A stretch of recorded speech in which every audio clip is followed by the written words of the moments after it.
श्री स्वामी समर्थ. नमस्कार, मी नंदिनी. माझ्या यूट्यूब चॅनलवर तुमचं खूप मनापासून स्वागत करत आहे. तुमच्या मनातील सर्व चांगली इच्छा स्वामी महाराज पूर्ण करो ही स्वामींच्या चरणी प्रार्थना करते आणि आजच्या व्हिडिओला सुरुवात करते.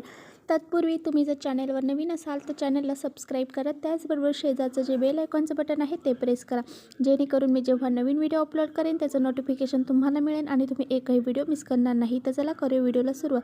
तर पहा, आज आहे मार्गशीर्ष महिन्यातील पहिला गुरुवार.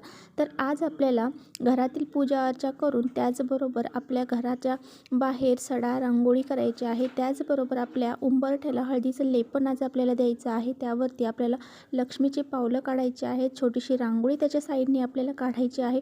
हळदी कुंकू अक्षदा फूल वाहून आपल्याला धूपदीप दाखवून आपलं द्वारपूजन करायचं आहे. त्याचबरोबर आपल्या घराच्या उजव्या साईडला आपल्याला लक्ष्मी दीप आपल्याला लावायचा आहे. लक्ष्मी दीप लावण्यासाठी आपल्याला जो तांदळाचा आटा आहे तर त्याने आपल्याला जी रांगोळी आहे ती काढायची आहे, म्हणजे अष्टदल कमलची रांगोळी काढायची आहे. त्यावरती आपल्याला लक्ष्मीचे पावलं काढून त्यावरती हळदी कुंकू वाहून एक कलश आपल्याला भरायचा आहे. कलशामध्ये आपल्याला हळद कुंकू अक्षदा फूल सुपारी नाणी टाकून 5 पानं विड्याची लावा किंवा मग आंब्याची लावा ती लावून आपल्याला त्यावरती थोडेसे तांदूळ टाकून तुपाचा दिवा आपल्याला प्रज्वलित करायचा आहे. एखादी मातीची पंती असेल तर ती सुद्धा तुम्ही तिथे प्रज्वलित करू शकता. तर अशा प्रकारे आपल्याला लक्ष्मीचं आगमनासाठी, आपल्या घरामध्ये लक्ष्मीचा प्रवेश होण्यासाठी लक्ष्मी दीप आपल्याला लावायचा आहे. त्याचबरोबर आपल्या मुख्य दरवाजावरती आपल्याला हळदीने स्वास्तिक काढायचं आहे. त्याची आपल्याला हळद कुंकू अक्षदा फूल वाहून पूजा करायची आहे. त्यावरती आपल्याला धूप दीप दाखवून ओवाळायचं आहे आणि आपल्याला संध्याकाळी पहा एक उपाय करायचा आहे. कापूरसोबत ही एक वस्तू आपल्याला जाळायची आहे, ज्यामुळे आपल्या 7 जन्माचे जे दारिद्र्य आहे तर ते नष्ट होऊन जाईल आणि आपल्या घरामध्ये जी नकारात्मक शक्ती आहे, त्याचबरोबर ज्या वास्तुदोष असतील, पितृदोष असतील, त्याचबरोबर जे काही अडचणी संकट आहेत ते सर्व दूर जातील आणि आपल्या घराची भरभरून अशी प्रगती होईल. तर इतका हा प्रभावशाली जो उपाय आहे तर तो मी तुमच्याशी आजच्या व्हिडिओमध्ये शेअर करणार आहे. त्यामुळे व्हिडिओ कुठे स्किप न करता शेवटपर्यंत नक्की बघा, जेणेकरून तुमच्यापर्यंत योग्य ती माहिती पोहोचली जाईल. तर पहा, आपल्याला कापूर सोबत काही वस्तू जाळायच्या आहेत. त्या अगोदर तुम्हाला मी काही सेवा सांगणार आहे, तर त्या सेवा तुम्हाला करायच्या आहेत. आज दिवसभरामध्ये संध्याकाळी तुम्हाला जेव्हा जमेल तेव्हा तुम्हाला ह्या सेवा आपल्या घरामध्ये आवर्जून करायच्या आहेत. त्यामधले पहिली सेवा म्हणजे आपल्याला महालक्ष्मी अष्टकमचं पठण करायचं आहे. आता ती महालक्ष्मी अष्टकम कुठे तुम्हाला मिळेल तर ते आपण जे महालक्ष्मीचे पुस्तक आहे गुरुवारचं, त्याच्या पाठीमागच्या साईडला महालक्ष्मी अष्टकम तुम्हाला मिळून जाईल. त्यावरती जी महालक्ष्मी अष्टकम आहे ते आपल्याला वाचायचं आहे आणि त्याचबरोबर जे आरती त्यावरती दिलेली आहे ती आरतीसुद्धा संध्याकाळी आपल्याला आवर्जून करायची आहे. नैवेद्य वगैरे दाखवायचा आणि आरती करायची. त्याचबरोबर पहा, आपल्याला व्यंकटेश स्तोत्राची सेवा देखील करायची आहे. त्याचबरोबर आपल्याला विष्णू सहस्रनामाची सेवा करायची आहे. तर या सेवांपैकी तुम्हाला जी सेवा जमेल तर ती सेवा तुम्ही आज करायची आहे. आणि जर तुम्हाला वाचता येत नाही आहे किंवा मग ह्या सेवा करणं पठण करणं शक्य नाही तर तुम्ही यूट्यूबला लावून आपल्या घरामध्ये ह्या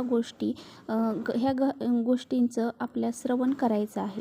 तर पहा, अशा प्रकारच्या ज्या सेवा आहेत त्या जर आपण केल्या तर आपल्या घरामध्ये जी काही नकारात्मक शक्ती असते तर त्या शक्तीला त्रास होत असतो आणि ती शक्ती घराच्या बाहेर निघून जाते. त्यामुळे अशा सेवा आपल्या घरामध्ये नित्यनेमाने व्हायलाच पाहिजे. तर अशा सेवा आपल्या घरामध्ये आवर्जून करा. तर पहा, आज संध्याकाळी आपल्याला कापरासोबत कोणती वस्तू जाळायची आहे तर आपल्याला भीमसेनी कापूर घ्यायचा आहे. जर भीमसेनी कापूर आपल्याकडे नसेल तर तुम्ही जो साधा कापूर भेटतो तो घेतला तरी चालेल. जर तुमच्याकडे भीमसेनी कापूर अवेलेबल असेल तर तोच घ्या, कारण त्यामध्ये नकारात्मकता शोषून घेण्याची शक्तीही जास्त असते. त्यामुळे जर भीमसेनी कापूर घेतला तर अतिउत्तम राहील, कारण भीमसेनी कापूर हा वनस्पतीपासून तयार झालेला असतो आणि जो साधा कापूर असतो त्यामध्ये थोडीशी प्लॅस्टिक मिक्स असते. त्यामुळे पहा, जर तुम्हाला शक्य असेल तर भीमसेनी कापूर तुम्ही घरामध्ये आणून ठेवा आणि तोच ह्या उपायांसाठी वापरत चला. तर पहा, आपल्याला भीमसेनी कापूर घ्यायचा आहे. तर पहा, हा जो कापूर घेतलेला आहे तर हा कापूर तुम्ही एखाद्या प्लेटमध्ये घ्या किंवा मग तुमच्याकडे मातीची पंती असेल किंवा धूपदाणी असेल, तुम्ही ज्यामध्ये कापूर जाळता अशा ह्याच्यामध्ये घ्या आणि त्यामध्ये थोडीशी पिवळी चिमूटभर मोहरी घ्यायची आहे आपल्याला. त्याचबरोबर आपल्याला 1 लवंग घ्यायची आहे आणि 1 वेलचीसुद्धा घ्यायची आहे. तर पहा, आपल्याला पिवळी मोहरी का जाळायची आहे, कारण भगवान श्री हरी विष्णूंना पिवळी मोहरी अतिशय प्रिय आहे आणि आपल्या घरामध्ये जी नकारात्मक शक्ती आहे त्या दूर करण्यासाठी पिवळी मोहरी ही खूप महत्त्वाची ठरली जाते. त्याचबरोबर जे लवंग वेलचे आहे तर ते लक्ष्मी माता आपल्या घरामध्ये आगमन व्हावं, लक्ष्मीला आकर्षित करण्यासाठी ही जी लवंग आहे आणि वेलची आहे तर ती आपल्याला आपल्या घरामध्ये जाळायची आहे. आणि भीमसेनी कापूर आपण तर नकारात्मकता बाहेर काढण्यासाठी जाळत असतो. तर ह्या सर्व गोष्टी आपल्याला घ्यायच्या आहेत आणि ही पिवळी मोहरी आपल्याला कशा प्रकारे जाळायची आहे तर बघा, जी कापूर असेल, त्याचबरोबर जी पिवळी मोहरी आहे, लवंग आहे, वेलची आहे, तर ह्या सर्व गोष्टी ज्या आहेत तर त्या आपल्याला आपल्या पूर्ण घरामधून फिरवायच्या आहेत आणि आपल्याला श्रीराम जय राम जय जय राम या मंत्राचा जप करायचा आहे किंवा तुम्ही तुमच्या गुरूंचा जे मंत्र आहे तो सुद्धा उच्चारण करू शकता किंवा मग श्री स्वामी समर्थ या मंत्राचा जप देखील तुम्ही करू शकता. असं म्हणत आपल्याला पूर्ण घरभर ही जे काही कापूर वगैरे आपण घेतलेलं आहे ते फिरवायचं आहे आणि त्यानंतर ह्या सर्व वस्तू घेऊन आपल्याला आपल्या उंबरठ्यापाशी जायचं आहे आणि उंबरठ्यावरती आपल्याला ह्या वस्तू जाळायच्या आहेत. तर पहा, उंबरठ्याच्या बरोबर मध्यभागी ह्या वस्तू ठेवायच्या आहेत आणि आपल्याला त्या प्रज्वलित करायच्या आहेत. श्रीराम जय जय राम या मंत्राचा जप देखील आपल्याला तिथे बसून करायचा आहे. त्याचबरोबर तुमच्या ज्या काही इच्छा आहेत, ज्या काही तुमचे दारिद्र्य आहे, काही तुमच्या घरामध्ये अडचणी आहे, संकट आहे, हे सर्व आपल्याला बोलायचं आहे आणि त्या बोलता बोलता या वस्तू आपल्याला तिथे जाळायच्या आहेत.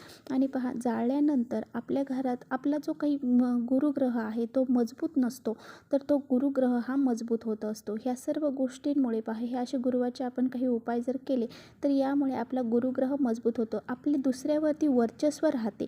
म्हणजे आपण पहा, कधी कधी बोलताना समोरच्याशी आपल्याला कधी कधी मनामध्ये असं वाटतं की आपण याच्यावरती आपलं वर्चस्व नाही गाजू शकत.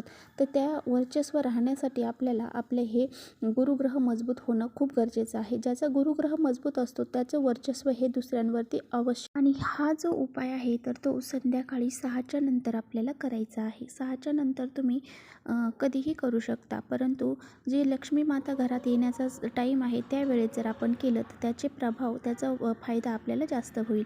तर अशा वेळेस आपल्याला हा उपाय करायचा आहे. आणि पहा, हे उपाय करत असताना, ते कापूर जळत असताना आपल्याला महालक्ष्मी अष्टकमचं पठण देखील करायचं आहे. आणि हे केल्याच्या नंतर पहा, आपल्या घरामध्ये जे काही नकारात्मकता असेल, तुमच्या ज्या इच्छा असतील तर त्या नक्की पूर्ण होतील. तर हा अत्यंत प्रभावशाली उपाय आपल्याला संध्याकाळी करायचा आहे. तर पहा, काही वस्तू अर्धवट जळाल्या असतील तर त्या काय करायचं, आपण एखाद्या झाडाखाली टाकायच्या आहेत. थोडंसं खड्डा खंदायचा आणि मग त्यामध्ये टाकून द्यायच्या, तर त्या अशा विरघळून जातील, म्हणजे त्यामध्ये त्या कुजून जातील. तर अशा पद्धतीने आपल्याला हा उपाय करायचा आहे. जर पूर्ण जळाल्या तर त्याची राखसुद्धा आपण आपल्या झाडांना घालू शकता. फक्त तुळस सोडून आपण बाकी झाडांना घालायची आहे.